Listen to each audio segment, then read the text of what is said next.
700. Just getting here over to James's place. Say good morning. Morning. Morning. Load the trucks up and head on out to the range. Got a 2-hour drive ahead of us.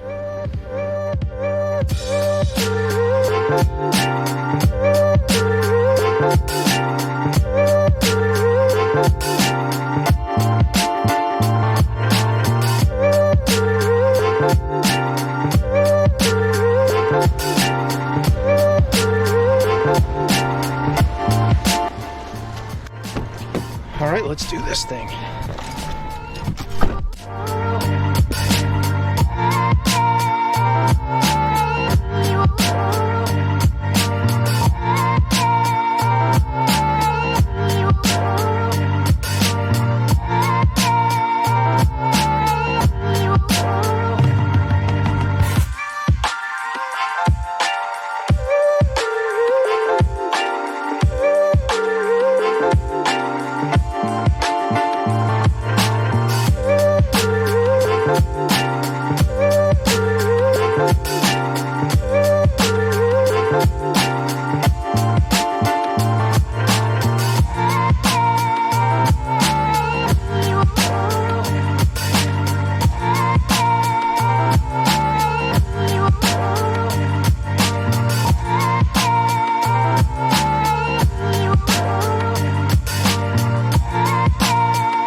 We got a couple rifles, Seekins SP10 with a Vortex Impact, 4000 on there. Night Force Optic, 2.5 to 20. Couple Kestrels. James is running a 308, a Remington 700 Action, and a MDT ACC chassis. Today is day 1 of trying it out at distance, so. It is. I'd like to engage 4 through 7 using my laser rangefinder. All right, starting at 4. Yep. Spotter ready. Ranging.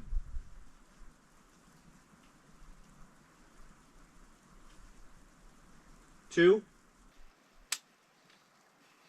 Shooter ready. Spotter ready.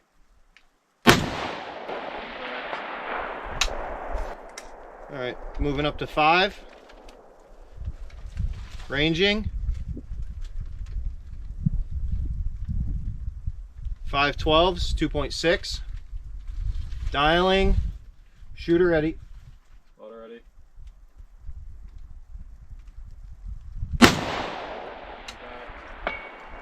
600, center plate, ranging. That's 644 is a 3.9. Dialed. Shooter ready. Spotter ready.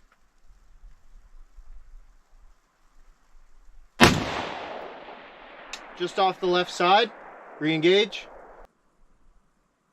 Impact, center. I'm going for 7. Yeah. Shooter ready. Spotter ready. 700. Just to the right. Re-engage. Impact.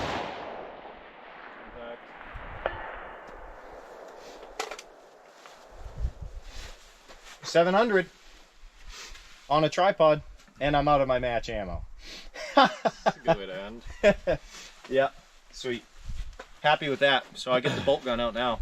On day 1 to take it out to 700 yards, that's pretty awesome. Off a tripod too. That's pretty unstable, if I'm honest. Yeah, I don't love it. And that was mine was a 0.7 mil hold to the left.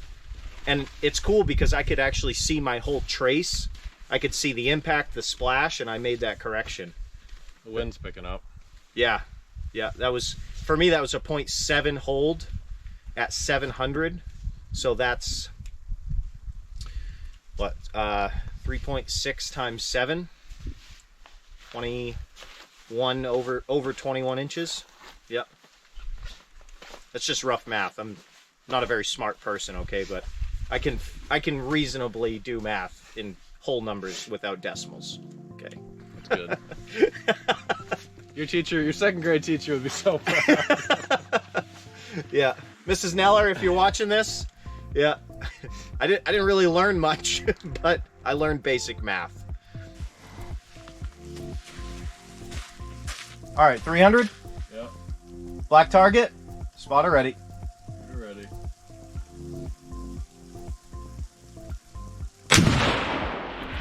Low. Quarter of a target low, and maybe just a hair off the left edge.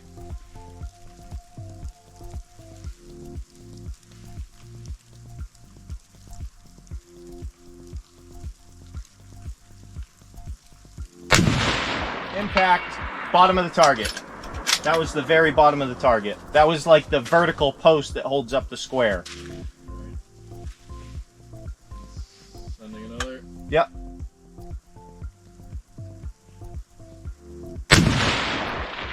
Impact, dead center.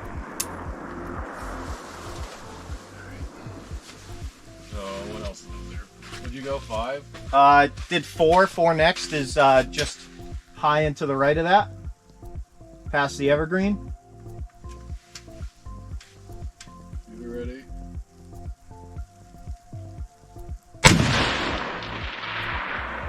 Miss, no call.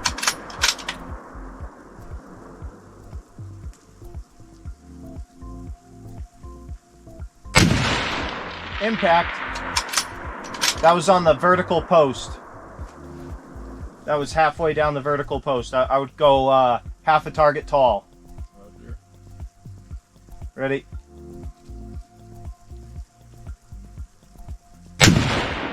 Impact. Bottom right of the target. You could afford to go maybe another quarter MOA up.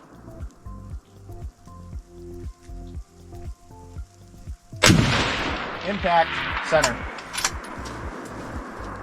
So if I do 520, it's like 13.4. Yep. So do So I'm probably 13 and a half. 13 3/4. 13 and 3/4. All right, here we go. Dude, I can barely fucking see that through the snow. 500? Yeah. Well, the non-painted target. But I can see it. Spotter ready. You ready?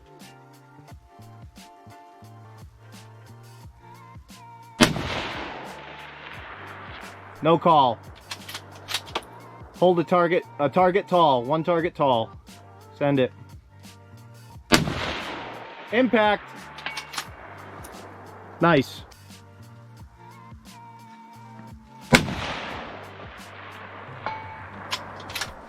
It's a damn good sound.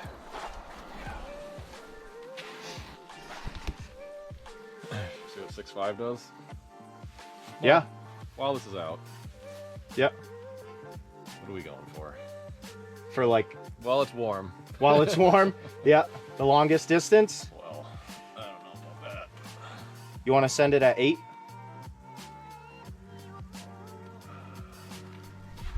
You want to try 8? Yeah, 57, 59. So we're going to the target left of the number 3 marker, right? With the X through it. That should be 875. Yeah, let's do it. All right, and you're saying 30. 34 and a half. All right, wind. 3.25. All right.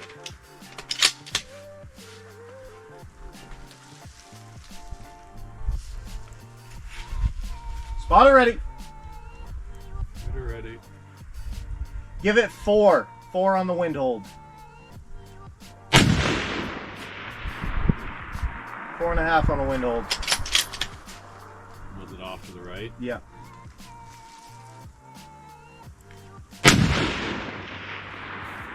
Ooh, high. Let's come down. 33.75. Let's do it.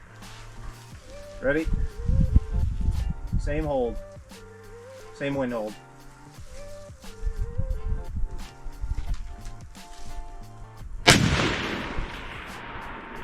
All right, you're just off the right edge of the plate. Right elevation. We'll do another MOA for... Yeah. So, Give it another minute for wind. dial 4 for wind. Yep. I go 4.5 total on your wind. All right, I'll hold a little left. You ready? Yep. Just a little more. Go 5. Go 5.5 on the wind. 5.5 total. It's picking up. Re-engage. Impact. Nice. All right, 600. Yeah. Middle plate. Yeah. Okay.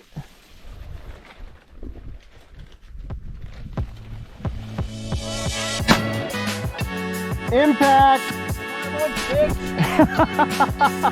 Yeah, we did bet lunch on that. Hey, good job.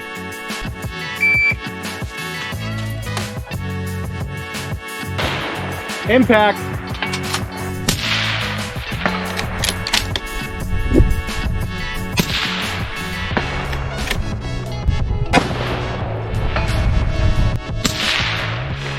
Miss. Impact.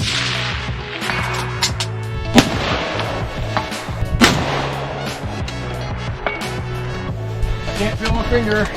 There we go. Yeah, I gotta get warmed up before I do again. There we go again, here we go. I also can't. Barricade work. What do you think, James? What do you think of it? I feel the snow. Yeah? Yeah, it's tough. Okay, so we're both running Vortexes, the razors, on these guns. And way out there at 300, I say way, as in like that's a long ways. We've shot out to 1100 today.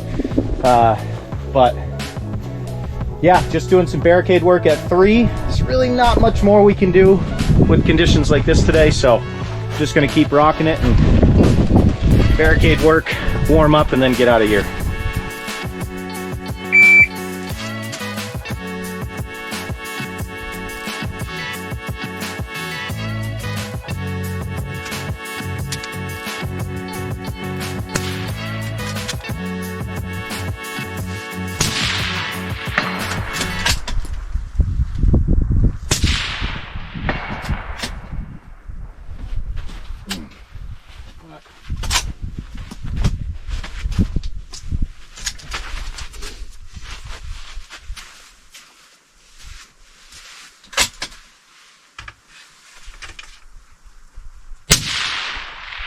Yes. Impact. All right, so just reflections from today on the drive home. It's not as easy as it looks. Yeah, they definitely make it look pretty easy on the YouTube there, the internet. There was quite a bit of wind calling, things that we learned with calling wind today, but I don't know if I really learned anything to necessarily retain it, right?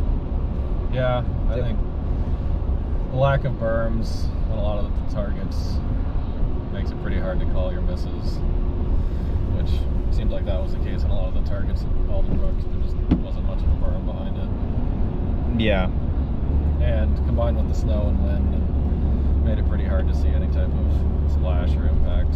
Another tough thing that I noticed today was the fact that we really were having an issue with getting accurate ranges from our laser rangefinders.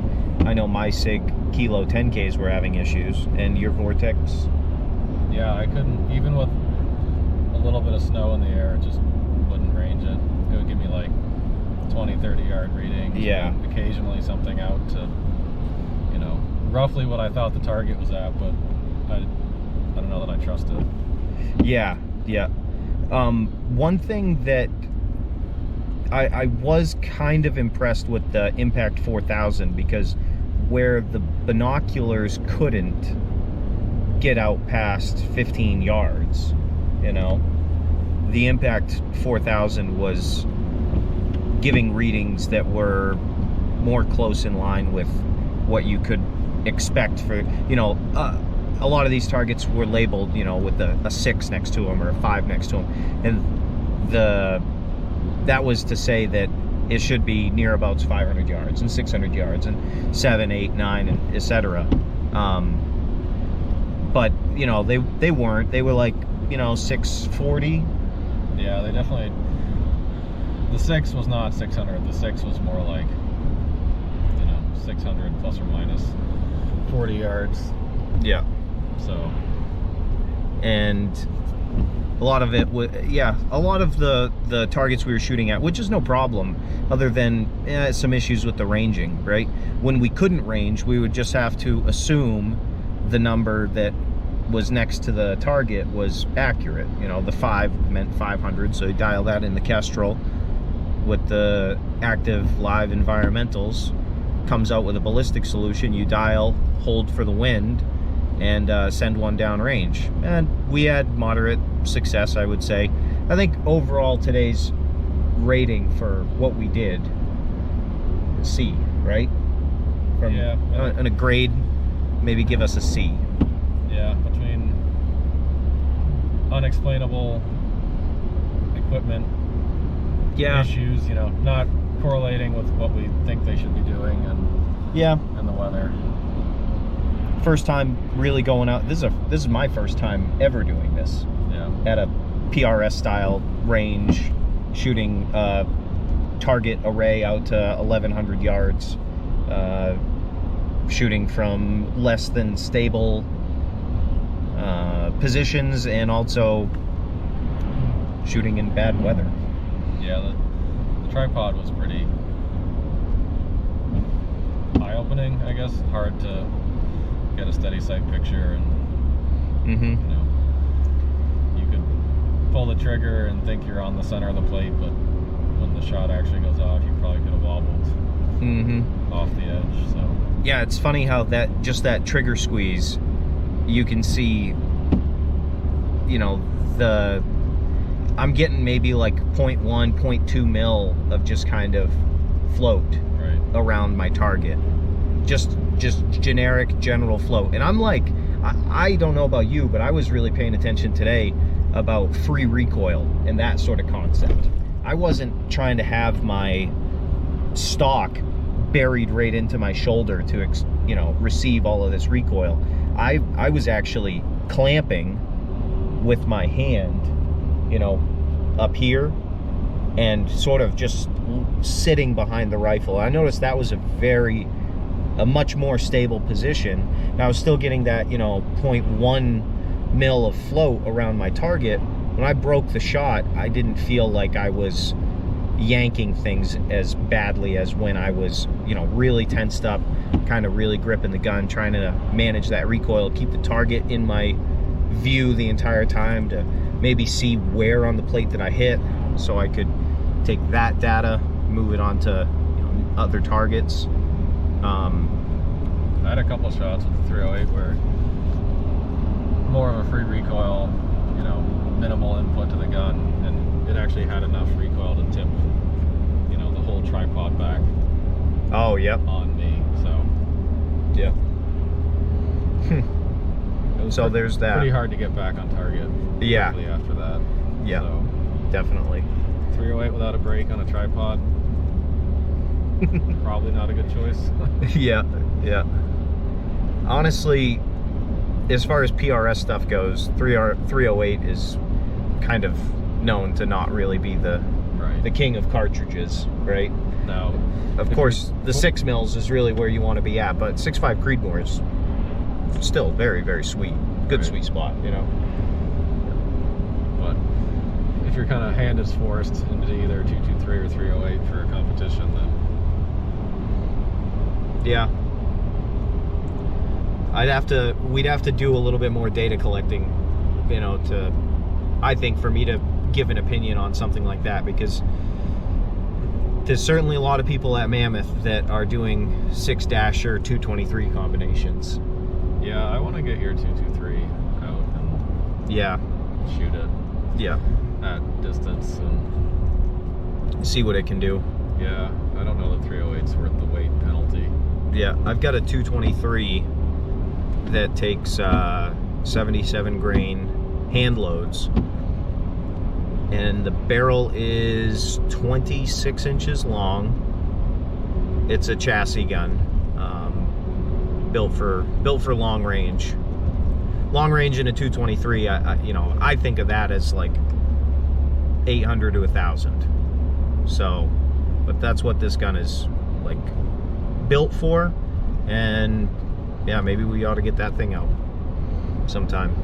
Yeah, play around with that. If the secondary shooter at something like Mammoth is kind of capped at, I think it's around 700 yards, maybe 8, then I don't know, 223 might be worth it to save on weight and recoil. Yeah. Yeah. Definitely to save on weight and recoil for sure. But, well, that's gonna be a wrap for today. We're on the 2-hour journey back home. Yeah, it was a good time. I'm glad we went out and did it. Anyways, definitely glad we went out and did it. Eye-opening for sure. It sucks. This is the end of the season, really. We're really not going to get another chance to go out to Alderbrook, most likely. The weather here in New England's going to turn. No. So between the road and the weather to get up there, I don't see going back there this year. Yeah. This season. Yeah.